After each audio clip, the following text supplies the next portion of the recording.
या अल्लाह या रहमान या रहीम या करीम।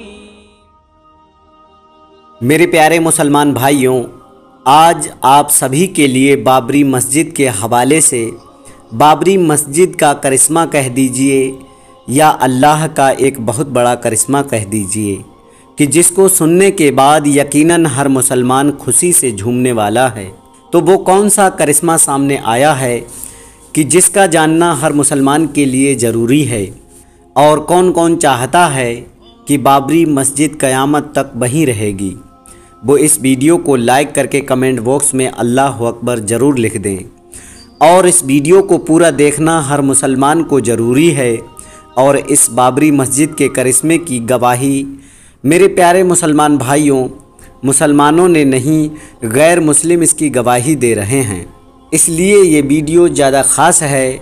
मेरे मुसलमान भाइयों, शुरुआत से हम आपको बताते हैं कि ये कैसे बनी, फिर क्या क्या हादसात पेश आए, इसी बीच में क्या क्या देखने को मिला।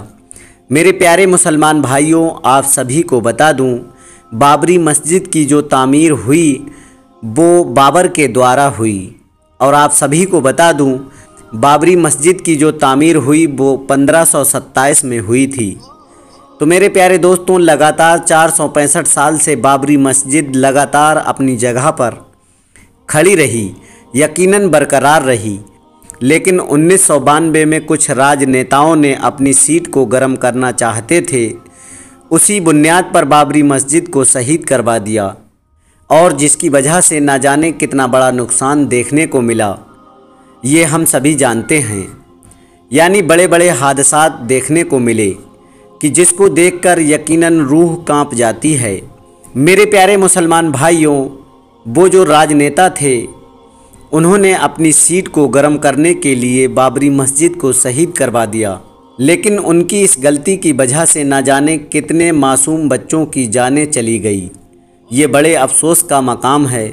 मेरे प्यारे मुसलमान भाइयों, बाबरी मस्जिद के हवाले से अगर बात की जाए तो इतिहास में सबसे बड़ा और लंबा अगर कोई केस चला है तो यकीनन नज़र में जो आता है वो बाबरी मस्जिद का ही केस है। और मेरे प्यारे दोस्तों, आखिरकार 2019 में इसका फ़ैसला आ ही गया। और जैसा कि आप सभी को पता है कि बाबरी मस्जिद की जो ज़मीन थी वो हिंदू संगठन को दे दी गई। इसके अलावा बाबरी मस्जिद की जगह 5 एकड़ ज़मीन दी गई। अयोध्या में मुसलमानों को या मुसलमानों के हक़ में 5 एकड़ ज़मीन दी गई कि जहां पर मुसलमान चाहे मस्जिद बनाएं या कुछ और बनाएं। मेरे प्यारे मुसलमान भाइयों, इस 5 एकड़ ज़मीन को लेकर कोई भी मुसलमान खुश नहीं था, लेकिन सुप्रीम कोर्ट का फ़ैसला था। उस फैसले को मानते हुए उन्होंने उस ज़मीन को स्वीकार कर लिया। और मैं आप सभी को बता दूं, उस 5 एकड़ ज़मीन के ऊपर हॉस्पिटल भी बनने जा रहा है, साथ ही साथ एक मस्जिद भी बनने जा रही है। अब हम करिश्मे के हवाले से बात कर लेते हैं, जो एक बहुत बड़ा करिश्मा था, और वो देखने को मिला है अयोध्या के अंदर, यानी उस जगह पर जहां पर बाबरी मस्जिद को शहीद किया गया, उसी सरजमीन के ऊपर जहां पर मस्जिद थी। मेरे प्यारे मुसलमान भाइयों, ये राज या अल्लाह की कुदरत सामने नहीं आती अगर बाबरी मस्जिद शहीद नहीं होता। मेरे प्यारे मुसलमान भाइयों, आप सोचें, इस चीज़ को लगातार 465 सालों से जिस जगह पर बाबरी मस्जिद खड़ी हुई थी वो जगह कोई मामूली जगह नहीं थी।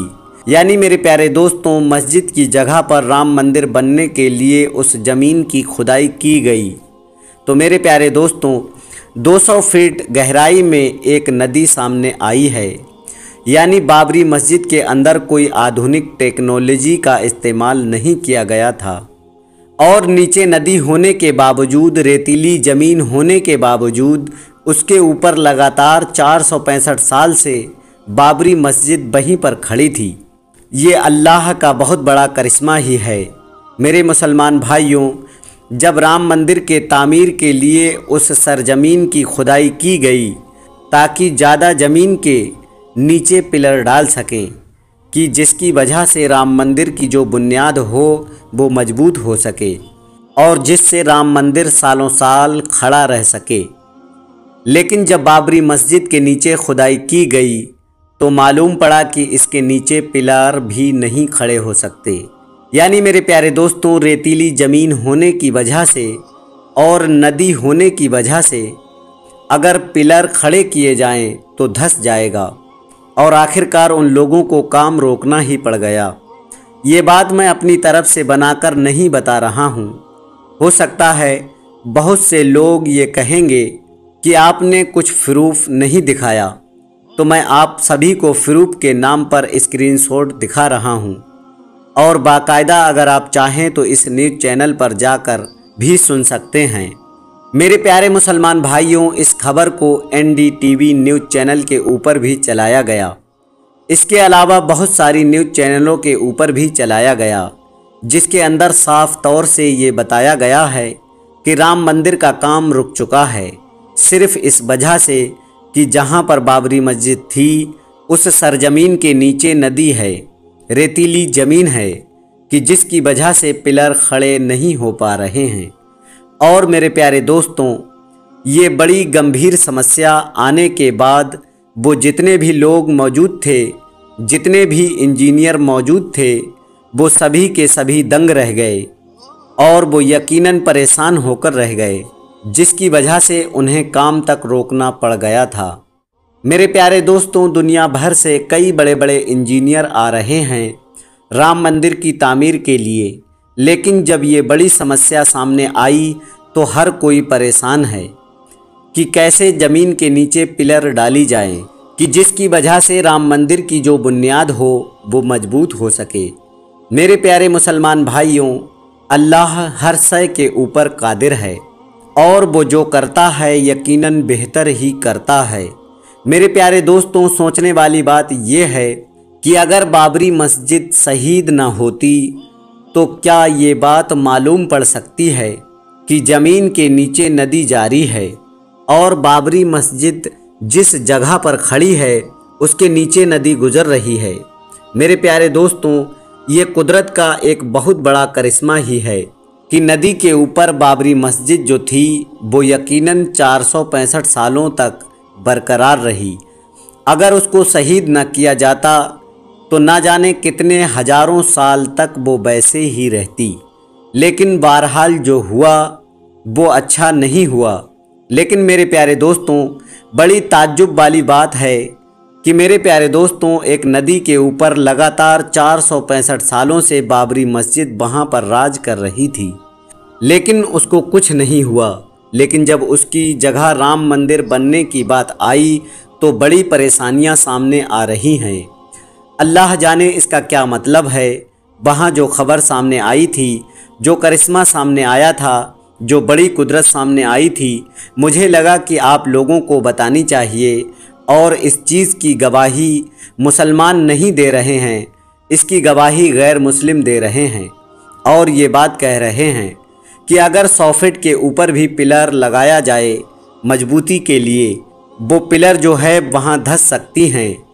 तो दोस्तों, ये कुदरत का करिश्मा नहीं तो और क्या है। यकीनन ये एक बाबरी मस्जिद का करिश्मा नहीं है तो फिर क्या है, हम इसको क्या समझें। और मेरे प्यारे मुसलमान भाइयों, बाबरी मस्जिद के हवाले से जो करिश्मा था वो मैंने आपको बता दिया, लेकिन मैं आप लोगों से एक बात ज़रूर कहना चाहूँगा कि जिसका जानना हर मुसलमान के लिए ज़रूरी है और जिसके ऊपर अमल करना हर मुसलमान के लिए बहुत ही ज़्यादा ज़रूरी है। अगर देखें हम अपनी मस्जिदों को जाकर तो 1 से 2, 2 से 4, 4 से 5 सफ़े मिलती हैं। लेकिन दोस्तों, होना क्या चाहिए था। नमाज तो यकीनन हर मुसलमान पर फ़र्ज है, लेकिन बावजूद हमारे मोहल्ले की जो मस्जिदें होती हैं वो 5 टाइम वीरान रहती हैं, 1 या 2 सफ़े नज़र आती हैं। लेकिन मेरे प्यारे दोस्तों, जब जुमे के दिन तो पूरी मस्जिद भरी हुई नज़र आती है और यहाँ तक के बाहर जो रास्ते होते हैं वो जाम नज़र आते हैं।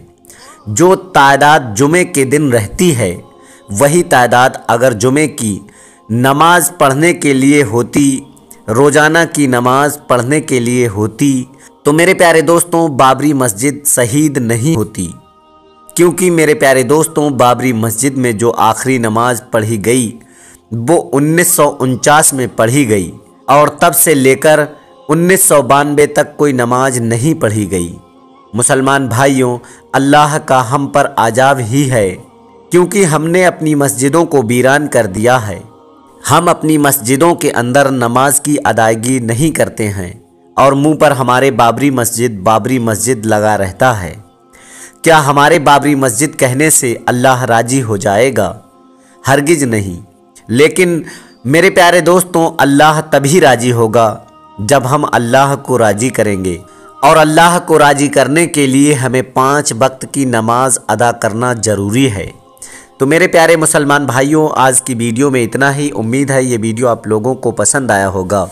मिलते हैं कल एक और नए वीडियो के साथ। तब तक के लिए दुआओं की गुजारिश। अल्लाह हाफिज़।